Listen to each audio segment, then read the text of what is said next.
Welcome back to the deep dive. Today we're tackling something really common, a health issue pretty much everyone experiences. But, it can be anything from just annoying to actually quite serious, acute diarrhea.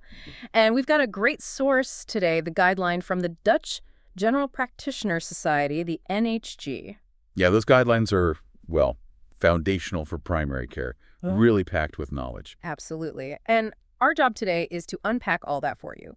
We want to pull out the key bits of information, maybe find a surprising fact or two, and give you those practical insights so you feel properly informed. Right. We'll look at what it is, the causes, crucially, when you should worry, and what you can actually do. Yeah, cutting through the detail to get to what really matters for, health and peace of mind. Okay, let's dive in. When we talk about acute diarrhea, what does that actually mean? It's not just going to the loo more often, is it? No, you're right. The guideline is quite specific. Acute diarrhea means a sudden change from your normal pattern, and it lasts less than 14 days. But the key things are increased frequency and increased volume, and significantly more water in the stool.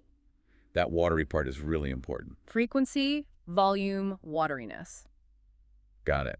And this usually links to something called acute infectious gastroenteritis. Exactly. That's basically the underlying illness, an inflammation of the stomach and intestines, usually from microorganisms or their toxins. And diarrhea is almost always the main symptom. Right. So acute infectious diarrhea is usually just a case of gastroenteritis. And how common is this? Like, really common? Incredibly. The source says about 4.5 million episodes a year just in the Netherlands. Wow. But, and this is interesting, only a really small percentage of those people actually see their GP about it. So most people just sort of write it out at home. Exactly, which tells you for most people it is self-limiting. It gets better on its own. The highest rates are in young kids, especially under 4. Okay, so usually mild, but 4.5 million episodes. Yeah. It can be serious sometimes. When does it cross that line?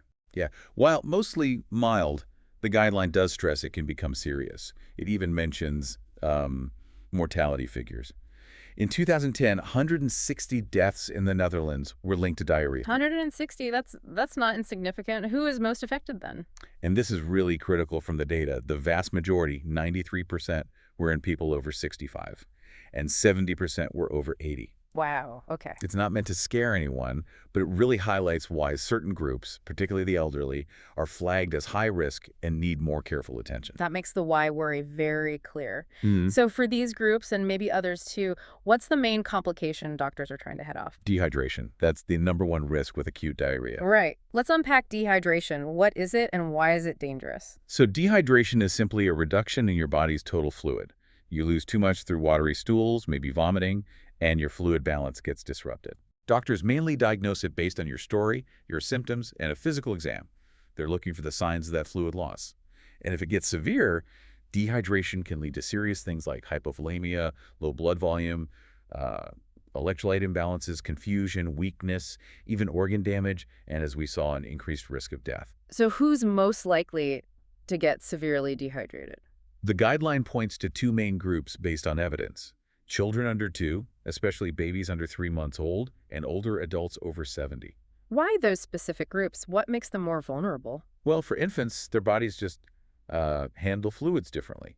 They have a higher turnover, proportionally larger surface area, so they lose water faster and can't compensate as easily. Makes sense. For older adults, it's often a combination of factors. Their thirst sensation might be reduced. They often have other health issues like heart or kidney problems affecting fluid balance, and many take medications that can complicate hydration. Ah, medications again. How do they fit in? Yeah, dehydration itself can mess with electrolytes, but some medications can make it worse. For instance, if you're dehydrated and taking certain blood pressure pills or diuretics, your risk of high potassium hyperkalemia goes up, particularly if your kidneys aren't working perfectly. Right. That's why it's so important your doctor knows every medication you're taking. Definitely. Okay, so besides dehydration, are there other signs, other red flags maybe, that suggest this isn't just a simple tummy bug, something more serious going on? Yes, the guideline lists key things from your history or the exam, things like a high fever, seeing actual blood in the stool, having really frequent profuse watery diarrhea, or persistent severe abdominal pain. Okay. Those symptoms should definitely prompt you to seek medical advice. And Are people with certain existing health conditions more at risk for a rough ride with diarrhea, even if they don't get badly dehydrated right away? Absolutely. Having underlying chronic conditions definitely increases the risk of a severe or complicated illness. Like what sort of conditions? Things like diabetes, heart failure, kidney disease, or having a weakened immune system, maybe from HIV, or treatments like chemotherapy, long-term steroids, that kind of thing. Yeah. Even not having a spleen puts you at higher risk for certain bacteria. Right. This is exactly why doctors ask about your whole medical history. It helps them gauge your specific risk. Okay, that all makes sense. We know what it is, who's most vulnerable, the main danger, and red flags. Now, let's play detective. Who are the usual suspects causing this? Right, so the main culprits fall into a few categories: viruses, bacteria, sometimes parasites, and less commonly non-infectious causes. Mm. But the guideline is clear. For Yeah. most people, most of the time, it's viruses. Viruses. Okay, which ones are we talking about? Well, top of the list is norovirus. That's really common in adults, causes those big outbreaks you hear about. Mhm. Then there's rotavirus, which is a major cause, especially in young kids and older adults. Often starts with quite a bit of vomiting. And adenoviruses also cause diarrhea, mainly in children. And viral diarrhea is usually. Usually self-limiting. Doesn't typically involve blood or mucus. You just feel rough for a few days. Oh, and there is a rotavirus vaccine, but it wasn't in the standard Dutch program back when this guideline was written. Gotcha. So viruses are most common overall. What about bacteria? Things like salmonella? Yeah, bacteria. Interestingly, GPs might see bacterial causes proportionally more often than how common they are in the community overall. Why is that? Likely because bacterial infections can sometimes be more severe or have those red flag symptoms like blood that make people seek help. Oh, okay. In the Netherlands, the most common bacterial cause identified is Campylobacter. Others include Salmonella, Shigella, Yersinia. And if you get sick after traveler's diarrhea, that's often bacterial too, like specific types of E. coli called ETEC or EAEC. You mentioned E. coli. What about those really nasty strains we sometimes hear about? Right, that's EHEC or ISTEC, shigatoxin-producing E. coli. Less common, thankfully, but Yeah. definitely more serious. They can cause bloody diarrhea, which is called hemorrhagic colitis. And the big worry is that in a small number of cases, less than 10%, it can lead to HUS hemolytic uremic syndrome. That's a life-threatening kidney and blood complication, especially risky for young kids and the elderly. Yeah, that sounds very serious. Any other bacteria? Yes, there are also bacteria that cause illness by producing toxins in food. Think Staphylococcus aureus, Bacillus cereus. These cause rapid onset food poisoning, nausea, vomiting often hitting within hours of eating contaminated food. Usually clears up relatively quickly, though. Okay. What about parasites? Thinking contaminated water, maybe travel. Exactly. Parasites, usually protozoa, are less common causes of acute, short-term diarrhea compared to viruses or bacteria. But they become more suspicious if the diarrhea drags on, say, for more than 10 days. Which parasites are most common? In the Netherlands, the most frequent one found is Giardia lamblia, often spread person to person like in daycare centers, causes diarrhea, cramps. Entomia histolytica is more linked to travel in the tropics, and that one can cause bloody diarrhea, amoebic dysentery. Cryptosporidium often comes from contaminated water, maybe swimming pools, and can be nasty, especially for kids or the immunocompromised. The guideline also mentions some parasites where their role is debated. Ah, yes, that's a really interesting point. Dientamoeba fragilis and blastocystis species. What's the debate? Well, these organisms are actually found quite often in people who are perfectly healthy with no symptoms at all. Oh, So there's a big question mark in the medical world. Do they actually cause diarrhea, or are they just, hanging out in the gut? Because of this uncertainty, routine testing isn't recommended unless someone has persistent symptoms, like ongoing diarrhea and pain, and other causes are ruled out. Finding them doesn't automatically mean they're the culprit. fascinating. Shows how complex the gut microbiome is. So, infections aside, anything else trigger acute diarrhea? Yes, though less common for short episodes. A big one is medication side effects. Lots of drugs can do it. Antibiotics are an obvious one, but also metformin for diabetes, some blood pressure meds, even things like ibuprofen for some people. Oh, and laxatives, of course, if overused. Wow, quite a list. Other non-infectious things could be a flare-up of IBS, maybe appendicitis or diverticulitis presenting unusually, or even something called paradoxical diarrhea, where liquid stool gets past a blockage from constipation. Food issues too, lactose intolerance, or even just too much artificial sweetener, or certain sugars drawing water into the gut. osmotic diarrhea. That's a lot of potential causes. Yeah. So when someone comes in with diarrhea, how does the doctor actually figure out what's going on? What's the process? It really starts with the conversation, the anamnesis. Yeah. Asking detailed questions is probably the most important part. What are the key questions they're asking? What clues are they looking for? They're trying to get a sense of how sick you are, look for those red flags we talked about, and assess your risk of dehydration. So key questions are, how generally unwell do you feel? Got a fever? Any blood in the stool? What about pain? Where is it? How bad? Then about the diarrhea itself. How often are you going? How watery is it? How long has it been happening? Okay. Also crucial, are you managing to keep fluids down? Are you really thirsty? Any confusion or dizziness? Are you peeing normally? Your age, any chronic health conditions, medications, all vital. Recent travel. Anyone else sick around you? What kind of work do you do, or are you in an institution? All builds the picture. That's a thorough interrogation. After all the questions, is there always a physical exam? Not always for mild cases, but definitely if you seem quite unwell or if dehydration is a concern.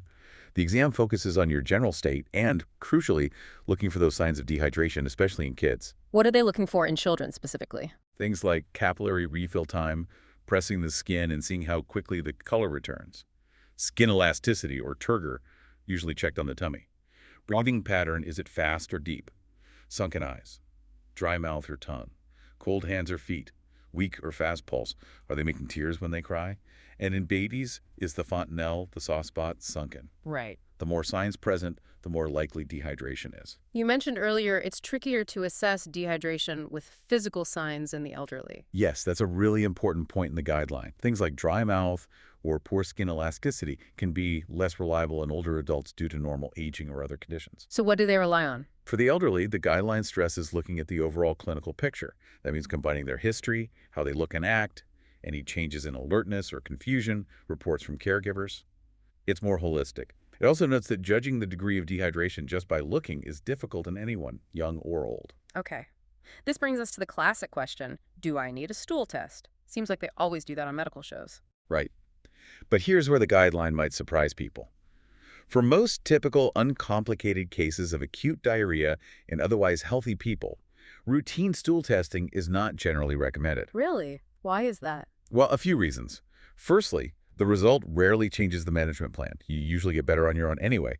Secondly, the results often take time, and you might already be feeling better by the time they come back.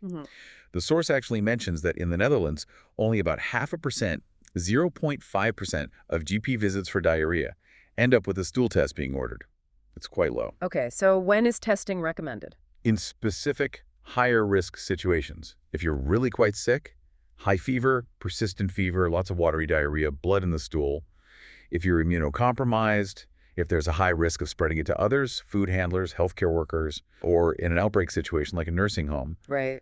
And also, importantly, if symptoms are persistent, dragging on for more than 10 days or so, especially to look for parasites. And what kind of tests are used then? There are different methods. PCR testing, which looks for the bug's DNA, is often preferred now. It's faster, more sensitive, and can check for several pathogens at once. Okay. But conventional tests like culturing bacteria or looking for parasites under a microscope are still used. Culture is important if you need to know about antibiotic resistance. What about blood tests? Blood tests, like checking electrolytes or kidney function, might be done if severe dehydration or significant electrolyte problems are suspected, especially in those high-risk groups. But, as the guideline notes, if someone's sick enough to need those, they're often sick enough to be considered for hospital referral anyway. And there's a public health aspect too, notifying authorities. Yes, certain infections, if confirmed by the lab like Salmonella, Shigella, EHEC, hepatitis A, must be reported to the public health authorities, the GGD. They might get involved, especially with outbreaks, or if the person works in a sensitive setting, to give hygiene advice and prevent further spread. So, diagnosis is mostly about the history and exam, with tests used selectively for severe cases, high-risk individuals, or public health reasons. That's the main message, yes. All right, shifting gears to management. For most people handling this at home, the vast majority, as you said, what's the absolute most important advice? For uncomplicated cases, it really boils down to information, advice, and crucially, staying hydrated. Let's break down the advice. Eating first, what should you eat? The advice is refreshingly simple. Eat what you feel like eating and can tolerate. If you have cramps, maybe smaller portions are better. And here's a key point. Your gut isn't shut down. It can still absorb nutrients. Oh, good to know. Yeah, even up to 55% of calories with viral infections, maybe 80% with bacterial. So don't starve yourself unnecessarily. Reintroduce normal foods fairly quickly, and yes, that usually includes dairy. Temporary lactose intolerance is actually quite rare, maybe sometimes after rotavirus or in very young or malnourished kids, but not typically. Okay, listen to your body. Don't force it, but don't avoid food. What about drinking? Drink more than usual. That's key. If you're feeling nauseous, take small sips frequently. Plain water, weak tea, clear broth. Those are generally fine if you're not actually dehydrated or in a high-risk group. And critically, if you're breastfeeding or bottle feeding a baby, continue giving their normal milk, undiluted. Don't water it down. Good tip. And the guideline mentioned avoiding certain drinks. Yes, this is important. Steer clear of fruit juices, especially apple juice, sugary soft drinks, and also light or diet drinks with artificial sweeteners. Why avoid those? Seems counterintuitive, maybe? It's because of the sugar or sweetener content. In an inflamed gut, these might not be absorbed well, and they can actually pull more water into your intestines, that osmotic effect we talked about, which can make the diarrhea worse. Okay. So stick to simple fluids, and obviously, hygiene is vital to stop spreading it. Absolutely crucial. Hand washing is number one. After the toilet, before touching food, after changing diapers, or caring for someone sick. Clean surfaces like the toilet, door handles, kitchen counters, wash cutlery and crockery well, frequent diaper changes for babies.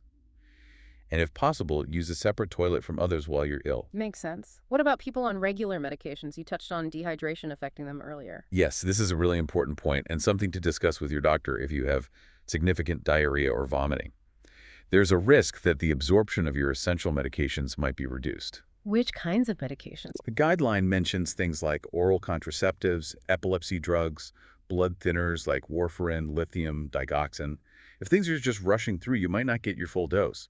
And beyond absorption, dehydration itself can affect how meds work or increase risks, like lithium levels becoming toxic, blood thinner levels, INR changing, risk of low blood sugar or acidosis with diabetes meds, risk of low blood pressure with blood pressure meds. Your doctor might suggest temporarily stopping them.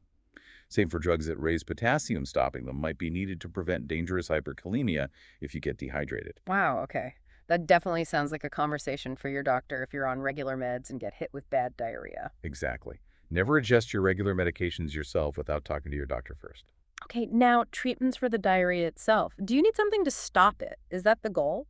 Generally, for most uncomplicated cases, medication to stop the diarrhea isn't necessary and often isn't recommended.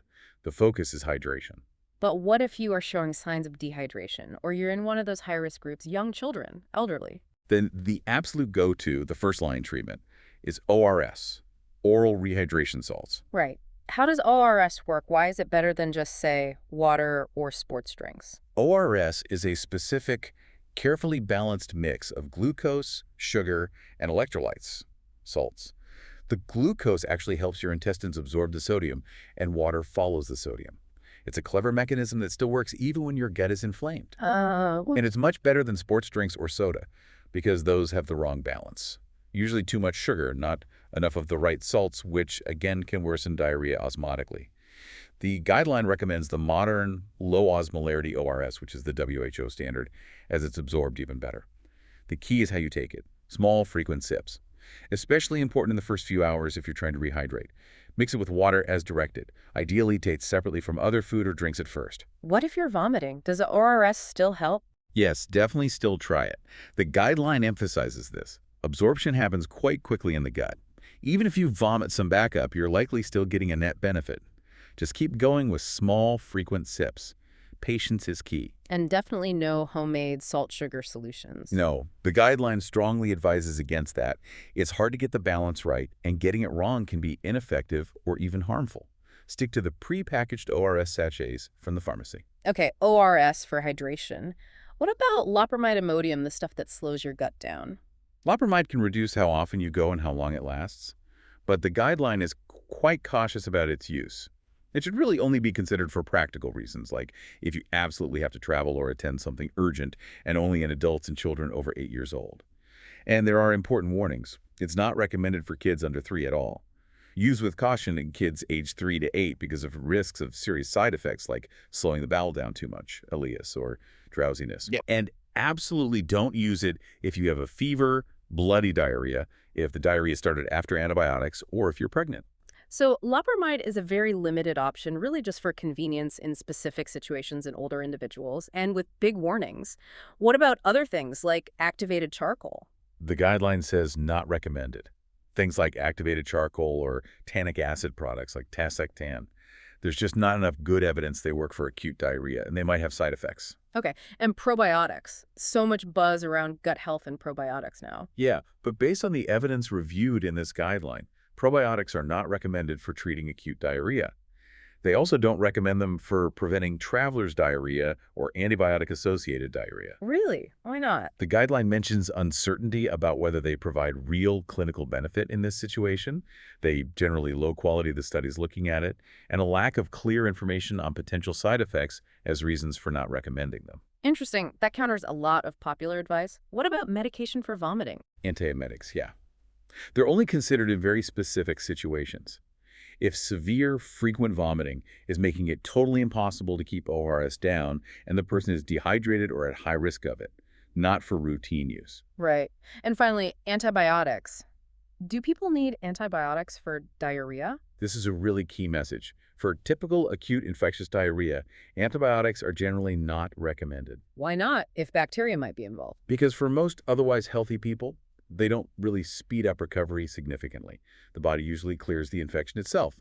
Plus, antibiotics have downsides, side effects, disrupting your normal gut flora, and they can even prolong how long you carry and shed certain bacteria, like salmonella. Antibiotics are reserved for specific cases, severely ill patients, high fever, bloody stool, or those who are significantly immunocompromised. And even then, they're always given alongside ORS for hydration. If needed, the choice depends on testing or the likely pathogen. So the main medication message is, ORS is king for hydration if needed. Loperamide is a niche option with warnings. Antibiotics are rarely the answer for typical cases. That sums up the guidelines stance pretty well. Are there any sort of special situations like traveler's diarrhea or specific times when you absolutely need to get urgent medical help? Yes, traveler's diarrhea gets a specific mention. What's the advice there? Still often bacterial, so preventing dehydration with ORS is key. For some high-risk travelers, maybe going to very remote areas, or those with serious health problems, a doctor might prescribe antibiotics to take with them, just in case. Like a standby treatment. Exactly. Not to take routinely, but only if they get severe symptoms while abroad and can't easily access reliable medical care. The choice of antibiotic might even depend on where they're going due to resistance patterns. Okay. Now, the really practical bit. When do you need to see a doctor today versus when is it an emergency? Good distinction. The guideline says see a doctor today if there are signs suggesting something more serious than simple diarrhea, like severe persistent abdominal pain maybe pointing to appendicitis, or blood and mucus, possibly indicating inflammatory bowel disease. And definitely see a doctor today if there are clear signs of dehydration. Can you recap those signs that mean see the doctor today for dehydration risk? Sure, it's watery diarrhea more than 6 times a day for 3+ days if you're Mhm. to 70 years old, or for 1+ days if under 2 or over 70. Or diarrhea plus fever lasting 3+ days, age 270, or 1+ day, under 2 or over 70. Also, frequent watery stools, plus persistent vomiting, minimal fluid intake, and being really thirsty. Got it. And when is it time for urgent care, like A&E or calling emergency services? That's for signs of severe dehydration or complications. Things like significant drowsiness, confusion, reduced consciousness, very fast, deep breathing, signs of shock like feeling faint on standing, or a very rapid heart rate. Okay. And the guideline specifically says any infant under 3 months with suspected dehydration needs urgent assessment. Any other reasons for urgent referral? Yes, if the person just seems severely unwell overall, if they're very high risk due to other health problems and struggling at home, if they just can't keep ORS down despite trying, if there's suspicion of that HOS complication from EHEC, or there's significant rectal bleeding. That's a really helpful set of criteria. Knowing when you can manage at home versus when you need professional help. Exactly. It's about recognizing those thresholds. This has been incredibly useful, really drilling down into this. Let's try and summarize the absolute core message. I think the main takeaway is that acute diarrhea is usually mild, viral, and self-limiting. But staying hydrated is absolutely key, especially for the very young and the elderly, who are most at risk of dehydration. Knowing those dehydration signs and when to seek help is crucial. Right. And while it's often simple, the guideline shows there's quite a bit of assessment involved for the doctor. Definitely. They're considering different potential causes, your individual risk factors, and figuring out if testing or specific treatment is needed, even though that's rare. But ORS is the real hero when hydration is the issue, not usually antibiotics or stoppers.